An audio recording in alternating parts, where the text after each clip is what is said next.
मैं चाहता हूं कि आप हेमंत को स्नेह के साथ सुने, जोरदार तालियों के साथ आप उसका स्वागत करें। आज उसने सगाई का कोट दोबारा पहना है, उसके लिए बहुत उसे शुभकामनाएं। ये मेरे घर का कवि सम्मेलन है। हम लोगों का सपना होता है कि डॉक्टर कुमार विश्वास जी मंच पर बैठे हों और पे चढ़ने का अगर फल मिल जाए तो ये लगता है कि कवि सम्मेलन के 8-10 की यात्रा पूरी हो गई। डॉक्टर कुमार भैया के लिए मैं कुछ कह ही नहीं सकता। हमसे लोग पूछते हैं, हमारे दोस्त पूछते हैं कि तमाम कवियों को यश भारती और पद्मश्री मिल गई, तुमको क्या मिला 8-10 सालों में?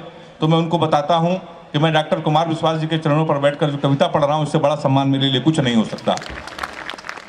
मैं एक इंटरव्यू सुन रहा था रोहित शर्मा का। वो कह रहे थे कि जब से हमारी बेटी पैदा हुई है उसके बाद हमने पीछे मुड़ के नहीं देखा। 10, 12, 15 शतक उन्होंने मारे।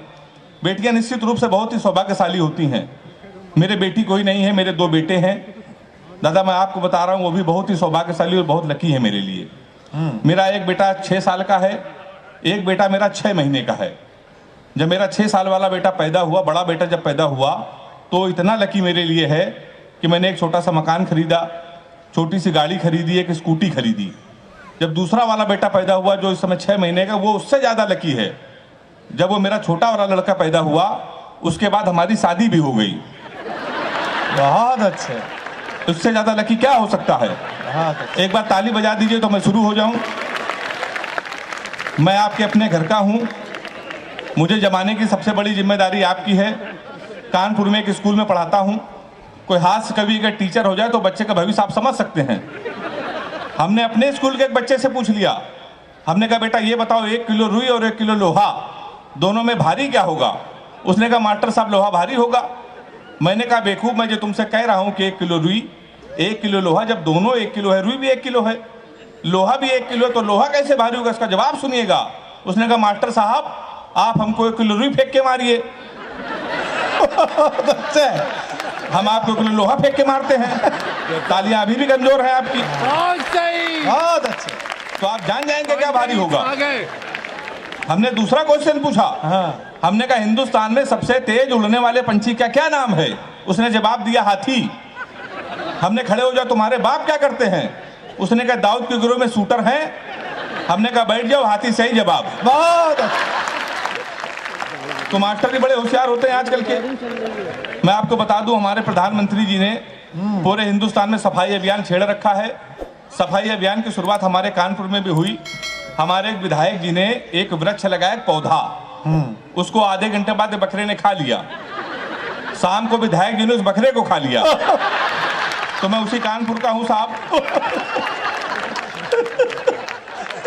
दादा कुमार विश्वास जी हमसे पूछ रहे थे कि यार ये वीर रस के कवि इस कवि सम्मेलन में क्यों नहीं है? तो मैंने दादा को बताया जब इतने वीर लोग खुद ही भारत में हैं और सबसे ज्यादा वीर लोग तो कानपुर में हैं, तो क्या जरूरत है वीर रस के कवियों को बुलाने की? आपको सच्ची घटना बता रहा हूँ। 1 महीने पहले कानपुर के एक हमारे व्यक्ति विजयनगर में रहते हैं, यादव जी, वो हमारे पास आ गए। कहने लगे हम जा रहे हैं डिस्कवरी चैनल।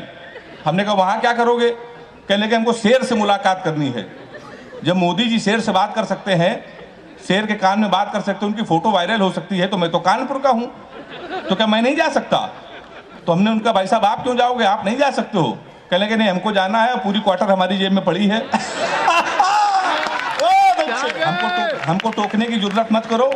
और आपको सच्ची बात बता रहा हूं कि वो व्यक्ति, वो यादव जी डिस्कवरी चैनल गए और उन्होंने फोटो 2 दिन बाद डाली, शेर के कान में वो बात कर रहे थे।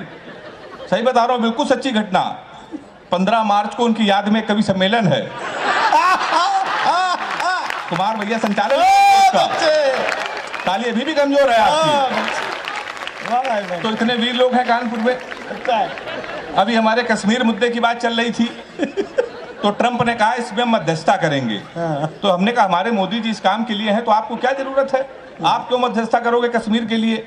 मैंने 8 पंक्तियां लिखी, मजा आ जाए तो तालियों का महोत्सव देकर मुझे शुरू कर देना। हमने कहा ट्रंप ज्यादा बोलोगे तुम्हारी दस्तार चली जाएगी, सर की पगड़ी। हमने कहा ट्रंप ज्यादा बोलोगे तुम्हारी दस्तार चली जाएगी, गोली चली इधर तो उस पार चली जाएगी। हमारे घर के मसले में तुम अम्मा ना बनो, अमित शाह को भेजेंगे तुम्हारी सरकार चली जाएगी। अमित शाह को भेजेंगे तुम्हारी सरकार चली जाएगी। ये स्थिति आपको प्रणाम करता हूं। इससे अच्छा आप लोग मुझे क्या सुनोगे? 10, 15, 20 मिनट आपके बीच में रहूंगा। मुमताज जी आएंगी, वो श्रृंगार की बातें करेंगी, प्यार मोहब्बत की बातें। मैंने आज तक श्रृंगार के विषय में कुछ नहीं लिखा। हाँ। प्यार मोहब्बत के विषय में मैंने आज तक तो छोड़िए लड़की को नहीं देखा। 4 पंक्तियां लिखी, मैं प्यार मोहब्बत से क्यों दूर रहता हूँ। अच्छा। कि एक फूल, और चौथी पंक्तियों में मुझे तालियों का आशीर्वाद दीजिएगा कि एक फूल तुझे देने के लिए सस्ते में ले लिया। हाँ। एक फूल तुझे देने के लिए सस्ते में ले लिया, देखे ना कोई इसलिए बस्ते में ले लिया। फूल तुझे देने को निकले थे जाने मन, पर बजरंग दल वालों ने उसे रस्ते में ले लिया। तो मैं बहुत रोता हूँ साहब। बहुत अच्छा। सही बता रहा हूँ आपको, ब्रिगेडियर सर बैठे हैं, बिल्कुल मैं सही बता रहा हूँ।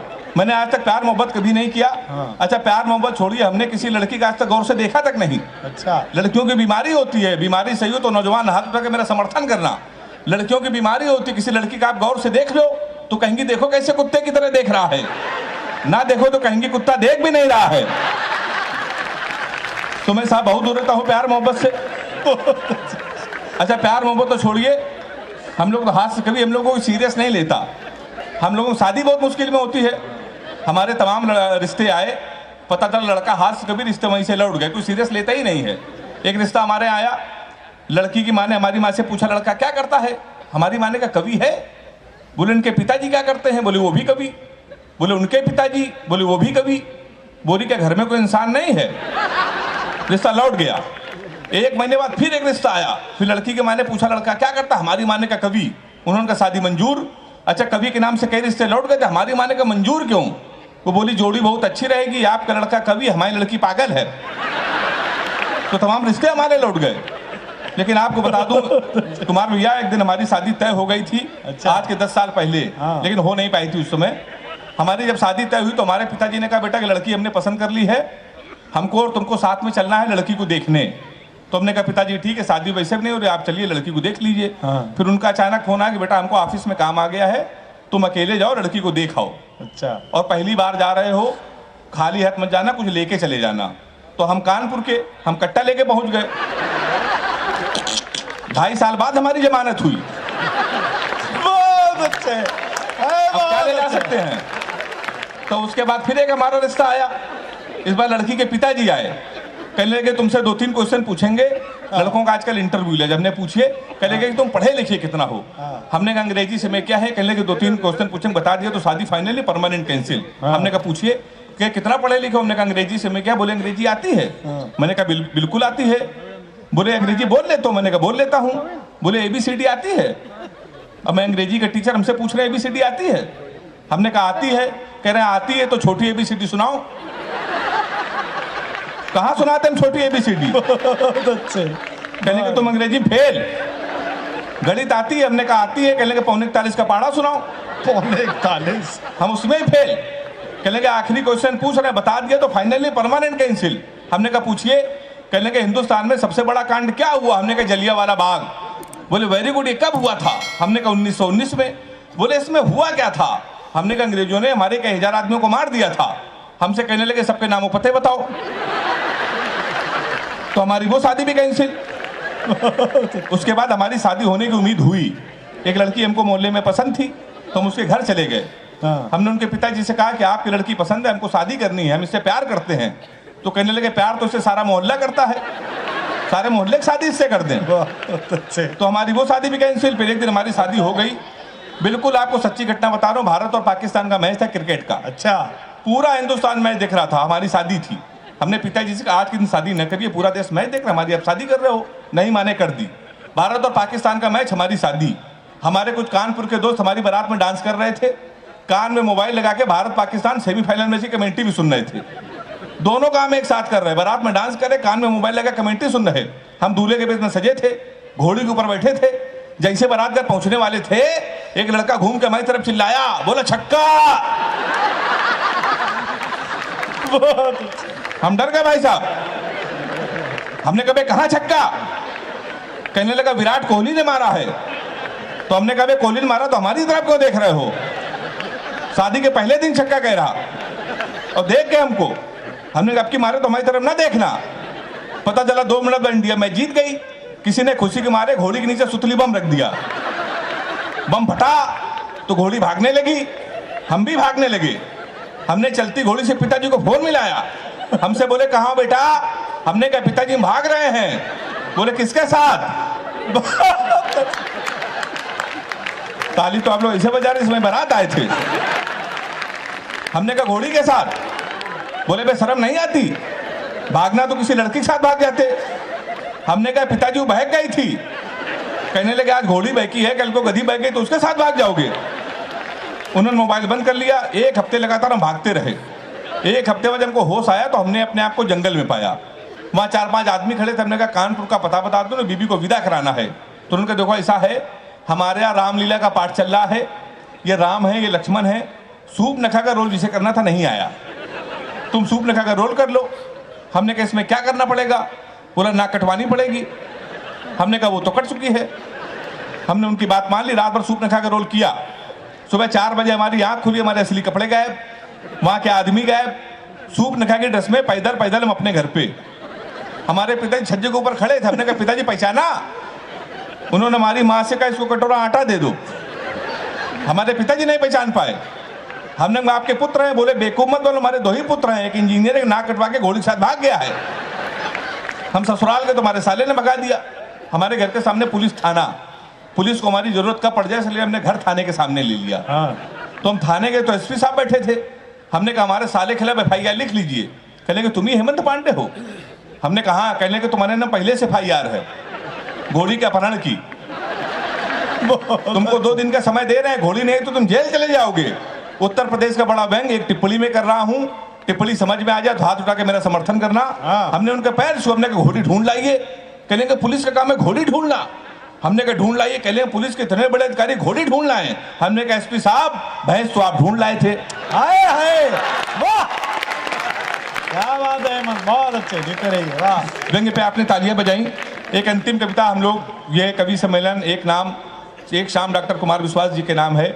आधे मिनट की कविता पढ़कर मैं अपना स्थान लेना चाहता हूँ। अधिक से अधिक डॉक्टर साहब को सुनना है। स्वागत। एक रात में सोया ही था, सपने में खोया ही था, देखा कि जो लोग नफरत के बीच बो रहे हैं, सामने खड़े हनुमान जी रो रहे हैं। हमने कहा आप तो भगवान हैं, फिर आपको रोने की क्या जरूरत? और वैसे भी सीता हरण पे आपा खोए नहीं थे, लक्ष्मण मूर्छित पे भी आप रोए नहीं थे। आपने सूरज को निकला, आप मुस्कुराते रहे थे, आपकी पूंछ तक जली, आप खिलखिलाते रहे थे। फिर प्रभु आप क्यों रोए? कलियों के दर्द से उबे तो नहीं हैं, किसी कष्ट में आप उबे तो नहीं हैं, प्रभु राम की याद में आप खोए हैं शायद, और JNU की घटना से आप रोए हैं शायद। कहीं ऐसा तो नहीं, कहीं ऐसा तो नहीं कि आपके मन में निठारी की कथा हो या जलती ट्रेनों की व्यथा हो। प्रभु बोले तेरी बात सही है। इन पंक्तियों में पूरे सदन का आशीर्वाद चाहता हूं। प्रभु बोले तेरी बात सही है, मेरे रोने का कारण यही है, आज हर इंसान हिंसा के दौर में पल रहा है। मेरी तो केवल पूंछ जली थी, आज हिंदुस्तान जल रहा है। मेरी तो केवल पूंछ जली थी, आज हिंदुस्तान जल रहा है। और वैसे भी चुनाव का मौसम आ गया है, कुछ नेता हमारे मंदिरों में आएंगे, हमारी झूठी कस्में खाएंगे। डरता हूं देश आतंकवाद महंगाई लाचारी में ना खो जाए, मंदिर मस्जिद के नाम पे कि दंगा ना हो जाए। क्योंकि जो प्यार को सींचते थे कसाई हो गए, कल तक भाई भाई थे दंगाई हो गए।